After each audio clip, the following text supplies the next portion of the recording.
పవన్ కళ్యాణ్ ఇంటికెళ్లి భారీ షాక్ ఇచ్చారట YS Sharmila. YS Sharmila ఇప్పుడు మళ్ళీ తెలుగుదేశం పార్టీ నుంచి జనసేన పార్టీకి రావాలనుకుంటున్నట్టుగా అయితే తెలుస్తోంది. ఎందుకంటే ఆమె ఆల్రెడీ కాంగ్రెస్ పార్టీకి గుడ్ బై చెప్పాలని యోచిస్తున్నట్టుగా సమాచారం. ఎందుకంటే చాలా సస్పెన్స్లు ఉన్నాయి, అలాగే ఇంకా ఎన్నో రకాలైనటువంటి సీన్స్ ఉన్నాయి. కాబట్టి అవన్నీ కూడా మీకు ప్రత్యేకంగా కనిపిస్తాయి, వినిపిస్తాయి.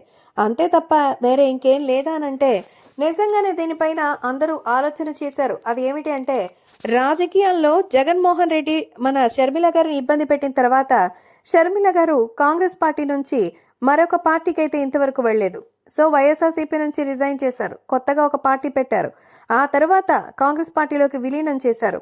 ఇప్పుడు కాంగ్రెస్ పార్టీ ద్వారా మన ముందుకు వస్తున్నారు. కానీ కాంగ్రెస్ పార్టీ నుంచి రావాల్సినటువంటి వ్యక్తి ఇంకొకరు ఉన్నారంటూ చెప్పారు. సో తాజాగా వీటికి సంబంధించిన షెడ్యూల్ ఇప్పుడు సోషల్ మీడియాలో సైతం ఎంతో హైలైట్ అవుతోంది.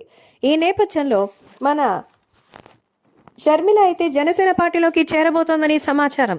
అలాగే వైసీపీ పార్టీ నుంచి, అంటే తన సొంత అన్నైనటువంటి జగన్మోహన్ రెడ్డి పార్టీ నుంచే తనకి థ్రెట్ ఉందని, కాబట్టి తనకి సురక్షిత కావాలని, సెక్యూరిటీ పెంచాలని పవన్ కళ్యాణ్ ఇంటికి వెళ్లి మరీ కోరారు. గతంలో పవన్ కళ్యాణే స్వయంగా చెప్పారు, జగన్మోహన్ రెడ్డి ప్రభుత్వం నుంచి తనకి ప్రాణహాని ఉందని, తను కోరితే సెక్యూరిటీని మరింత పెంచుతానని చెప్పారు.